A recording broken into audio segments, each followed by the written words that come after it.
Hello, welcome to my lecture. I'm Steve Asikin and this is the lecture about financial architecture, talking about the latest international business machine, the IBM record of 2012.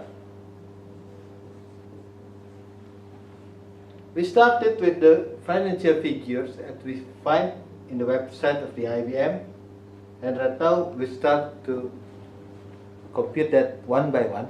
Take it easily, be smart and careful. First, it's sales, then deducted by the cost of goods or variable component of that. So then the result will be the net margin of contribution. We can also try to find what is the retained earnings of it, comparing to the after-tax income, so that we know that in 2012 the IBM did not pay any dividend according to the financial statement published in their website. Since we already found the before-tax income is greater than the after-tax, so no, we can find the evidence that they pay the tax properly. It's about $5 million a year. Then, since we already know also their interest expenses, we can compute the operational surplus they make.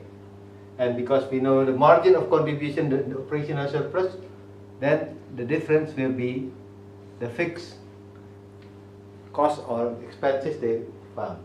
So for this simple steps, we already simplified their financial statement, especially the income statement here.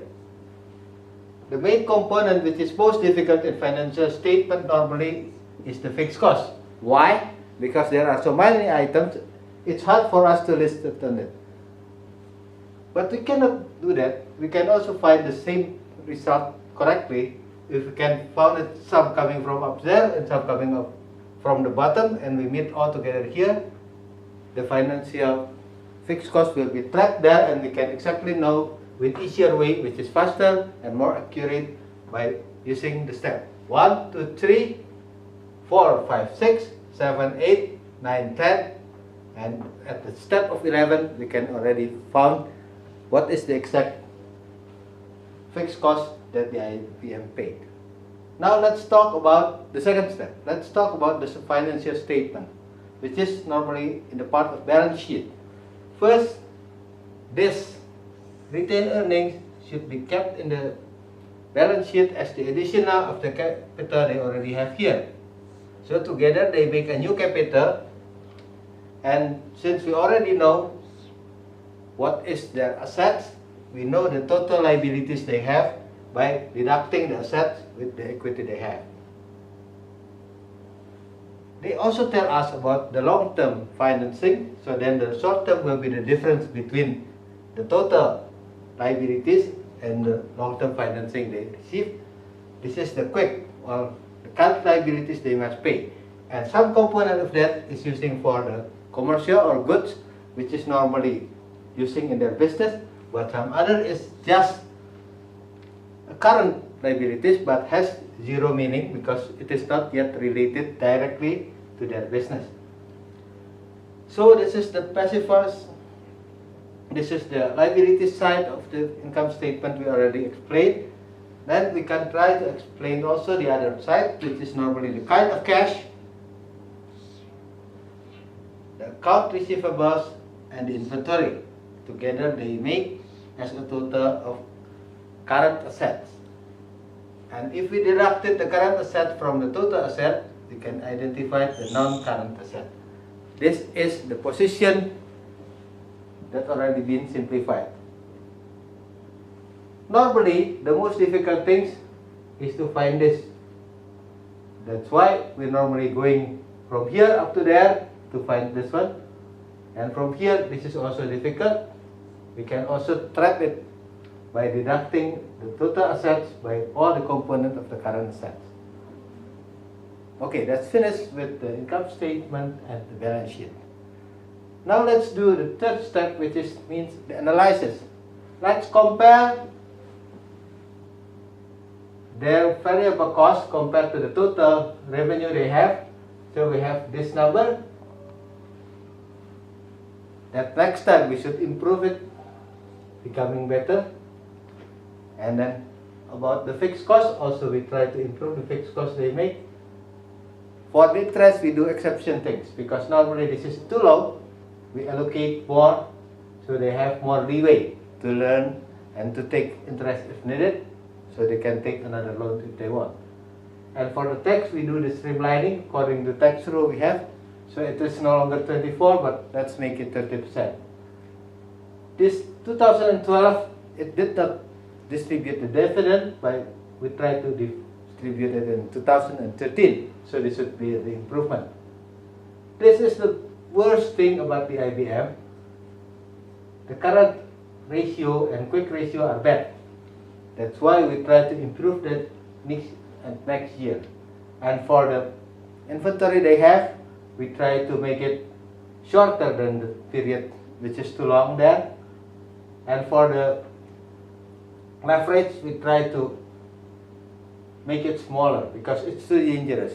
Too many liabilities compared to the capital they have.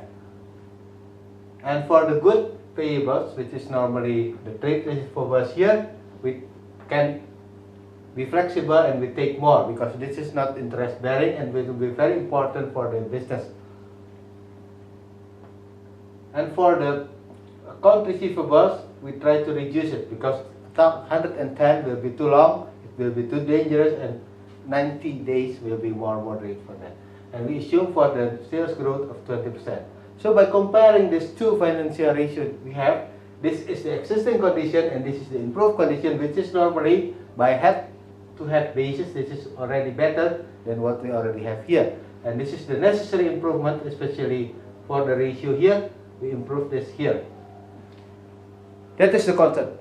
Everybody can talk about it. How do we implement it and make it realized in the real matter that we face in the public? First, we try to compute the sales. This should be 20% greater than the past sales we have. So we already have this. And for the variable cost, it is according to the plan that we have already have here.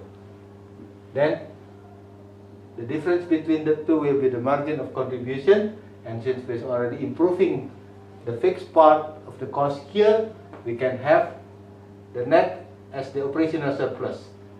And after deducted by the financial expenses, which is interest, that this is already allocated more than before, we can still have the before tax income deducted by the tax, which is normally already improved here. Then we have the after tax income here, and deducted by the dividend. Right now we distribute the dividend like this, but last year we did not have it. Now we will have. We plan to have the dividend for next year.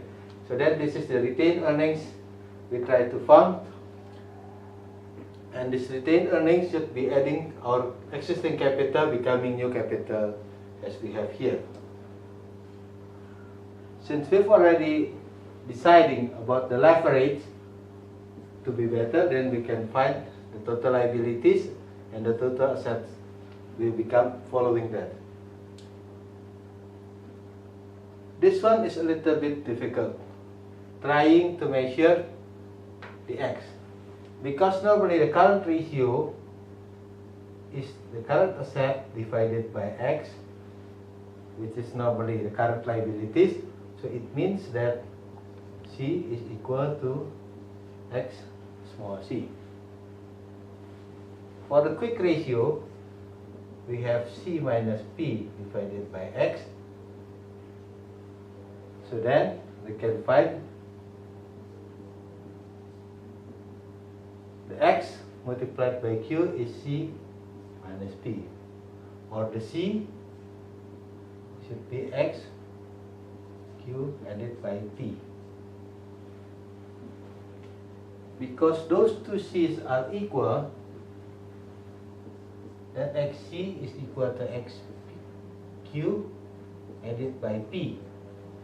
So then we put all together here, XC minus Q is equal to P. It is mean that X is P divided by C minus Q. So this is how to find the current liabilities. And normally this is the most difficult part in our financial construction. This is the financial synthesis. This is the analysis already, and right now we come to financial synthesis.